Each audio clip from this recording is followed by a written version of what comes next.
Hello, everyone, and welcome back to the English Learning Podcast. I'm Jason, your host, and with me today is my amazing co-host, Julia.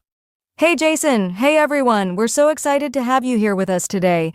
If you're someone who struggles with thinking in English, then this episode is just for you. That's right. Have you ever found yourself translating every word in your head before speaking? It slows you down, right? Exactly. Many English learners face this problem. They think in their native language first, then try to translate into English, and by the time they're ready to speak, the moment has passed. But don't worry. In today's episode, we're going to show you how to train your brain to think directly in English, just like a native speaker. And trust me, once you start thinking in English, everything becomes easier. Speaking, listening, even writing. So, if you've ever wondered how to stop translating and start thinking in English naturally, stay with us because we've got some powerful techniques to share. Let's dive in. All right, Julia. Let's start with the big question. Why is thinking in English so important for learners? Great question, Jason. The truth is, if you always think in your native language first and then translate, you'll never be able to speak fluently. Exactly. It creates a delay, right? Your brain is working twice as hard. First, it forms a sentence in your native language, then it tries to find the right English words. And sometimes the translation doesn't even make sense. Oh, absolutely. Like if someone translates "I am cold" word for word from another language, they might say, "I have cold," which sounds unnatural in English. Right, and that's why thinking in English helps so much. It trains your brain to form sentences the way native speakers do without getting stuck on translation. And let's talk about confidence. When you start thinking in English, you feel more confident because words come to you faster. Yes, no more pausing for long seconds to translate in your head. You'll respond naturally and smoothly. Another big reason? It improves your listening skills. If you think in English, your brain processes English conversations faster, so you understand people better. That's so true, and not just in conversations. Even when you're watching movies or listening to music, you start recognizing words instantly instead of translating everything. And Julia, let's not forget that thinking in English also helps with pronunciation. Good point, because when you think in English, you start hearing the sounds in your head the way native speakers say them, which helps with speaking clearly. So, just to summarize, thinking in English helps you speak faster, boosts your confidence, improves your listening skills, and even makes your pronunciation better. And now you might be wondering, okay, I get why it's important, but how do I actually train my brain to think in English? Don't worry. We're going to break it down step by step. But before that, let's talk about some common mistakes that stop people from thinking in English. Now that we understand why thinking in English is so important, let's talk about something that holds people back. Common mistakes that stop learners from training their brain to think in English. Yes, many learners don't even realize they're making these mistakes. But once you fix them, you'll notice a big improvement in your fluency. All right. Mistake number 1. The biggest one, relying too much on translation. If you always translate in your head before speaking, your brain never gets used to thinking in English directly. Exactly. It's like riding a bike with training wheels forever. You need to trust your brain to form sentences naturally instead of always looking for the right translation. And Julia, another common mistake focusing too much on grammar while thinking. A lot of learners try to make every sentence perfect in their mind before speaking. But that actually slows them down. Oh yes, grammar is important, but if you keep stopping to check every little rule, you'll never speak naturally. Native speakers don't think about grammar rules while talking, right? Exactly. They just speak. And guess what? Even native speakers make grammar mistakes sometimes. That's so true.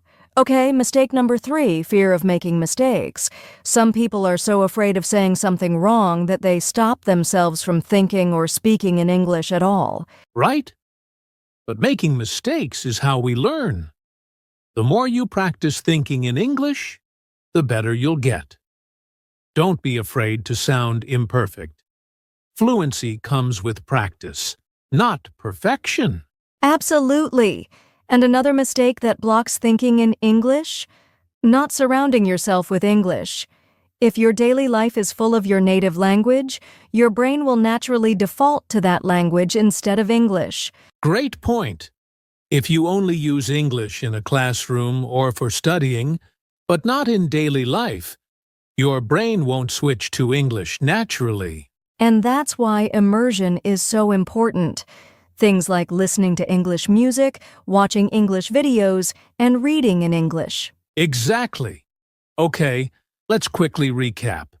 The biggest mistakes that stop you from thinking in English are 1. Relying too much on translation. 2. Overthinking grammar while forming sentences. 3. Fear of making mistakes. 4. Not surrounding yourself with enough English. If you're making any of these mistakes, don't worry. The good news is we're going to show you how to fix them. Yes! Up next, we'll share some powerful step-by-step strategies to help you start thinking in English naturally. All right, Julia. Now it's time for the most important part. How can learners actually train their brain to think in English?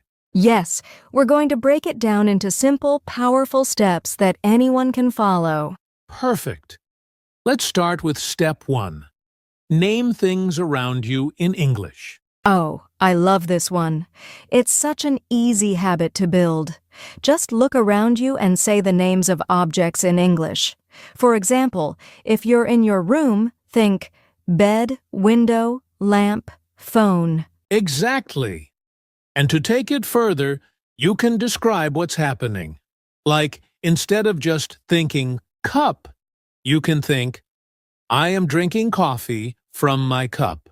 Yes, this helps your brain connect everyday life with English, making it more natural over time. All right. Step 2. Talk to yourself in English. It might feel strange at first, but it's one of the best ways to start thinking in English. Yes, you can do this anywhere, when you're cooking, getting dressed, or walking outside. Just describe what you're doing in simple English, like, I'm putting on my shoes. It's a sunny day. And the great thing is, there's no pressure, because you're just talking to yourself. Exactly. And if you're worried about making mistakes, don't be. No one is listening. It's just you training your brain to use English naturally. Great! Now, step 3. Use an English-to-English dictionary. Oh, this is a game changer. Many learners still use dictionaries that translate words into their native language. But switching to an English-to-English dictionary helps you think in English instead of translating. Right. For example, if you don't know the word excited, instead of translating it to your native language, look it up in an English dictionary where it says, feeling very happy and eager. That way, your brain connects words in English, not another language. Exactly, and it improves your vocabulary naturally. All right, next step 4, think in simple sentences first. Yes, many learners try to think in complex sentences too soon, and that makes them feel stuck. Instead, start with short, simple thoughts. Like instead of thinking, I should go to the store because I need to buy some vegetables for dinner, just start with, I need vegetables. Yes, once you get comfortable, your sentences will naturally get longer over time. All right, let's move on to step 5. Have an English inner voice. Oh, I love this one. Instead of thinking in your native language, try to have a little conversation in English in your head. For example, if you're planning your day, think, what should I do first? Maybe I'll start with breakfast. Yes, This is like turning your thoughts into an English dialogue. It's one of the fastest ways to start thinking in English without effort. And you can even ask yourself questions in English, like, how do I feel today? Or what should I wear? That's a great habit. And finally, step 6. Surround yourself with English.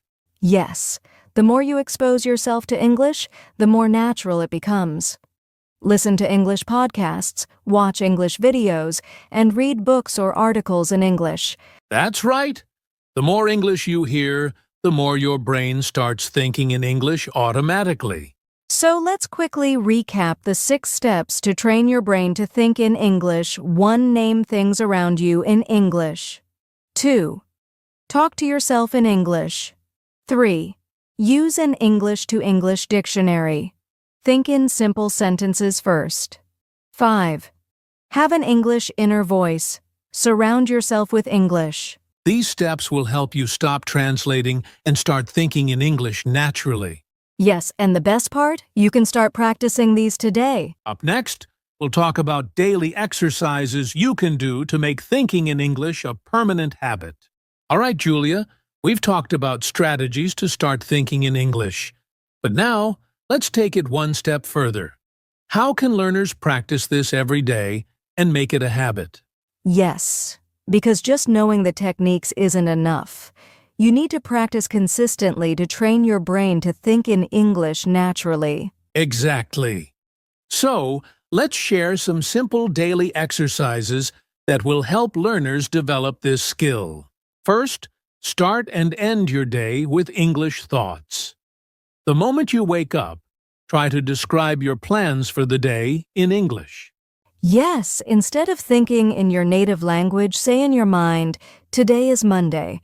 I have a meeting at 10 a.m. I will have lunch with my friend. And at night, do the same. Review your day in English before sleeping. Think, what did I do today? Did I enjoy it? This helps your brain switch to English mode at the beginning and end of the day. The second daily practice, set a no translation rule for at least 30 minutes a day. Oh, I love this one. For those 30 minutes, challenge yourself to only think in English. No translating allowed. Yes, it might be difficult at first, but even if you struggle, just try. The more you practice, the easier it gets. Next, try to talk to yourself in English out loud for a few minutes every day. Right. Just like we mentioned earlier, describe what you're doing. You can say, I'm making tea. It smells so good. I will drink it while reading a book. The key is to make English part of your daily routine, even if no one is around to listen. Another great way to practice?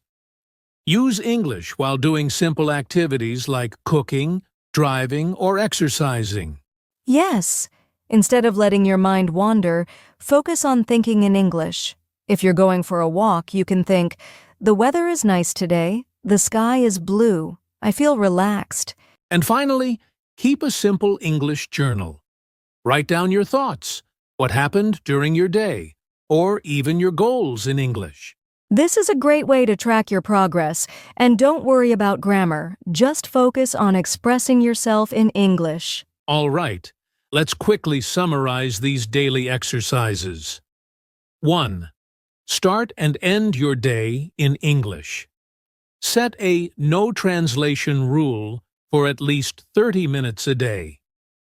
3. Talk to yourself aloud in English. Use English during simple activities. Keep an English journal. If you do these small exercises every day, thinking in English will become automatic over time. That's right. Up next, we'll talk about how to stay motivated and consistent in your English thinking practice. All right, Julia. We've talked about how to practice thinking in English every day. But let's be honest. Learners will face challenges along the way. Absolutely. It's normal to struggle, but the key is to overcome these challenges instead of giving up. So, let's go over 3 common challenges and how to solve them. One of the biggest struggles is that learners naturally think in their native language first. Then, they try to translate into English. Yes, and that slows everything down. The solution? Be patient and practice small English thoughts first. Instead of full sentences, start with just words or phrases. Right. And using an English-to-English dictionary instead of translating words can also help your brain stay in English mode. Another challenge is feeling stuck because you don't know the right words. This can be frustrating. It happens to everyone. But instead of stopping, try to describe the word with simple English. For example, if you forget the word refrigerator, you can think a cold box where I keep food. That's a great tip. The goal is to keep thinking in English even when you don't know every word. Now, this one is tough. Many learners feel like they're not making progress and they lose motivation. Yes, but the truth is, progress is slow and you might not notice it right away. The best solution? Track your progress. Exactly. Keep a small journal, record your voice, or even talk to yourself in front of a mirror. A few weeks later, you'll see the difference. The most important thing is to stay patient and keep going. Thinking in English is a skill, and like any skill, it takes time. That's right. Don't be afraid of mistakes. Just keep practicing. And soon, English thinking will feel natural. Wow, Julia! We've covered so many great strategies today. Thinking in English is a journey, but with the right mindset and daily practice, anyone can do it. Absolutely. Remember, start small, be consistent, and don't be afraid of making mistakes. The more you practice, the easier it will become. Now, to all our listeners, what's one tip from today's episode that you're going to try first? Let us know in the comments or share your experience with us. And if you found this episode helpful, don't forget to like, share, and subscribe to our podcast for more English learning tips. Keep practicing, keep thinking in English, and we'll see you in the next episode. Until then, happy learning.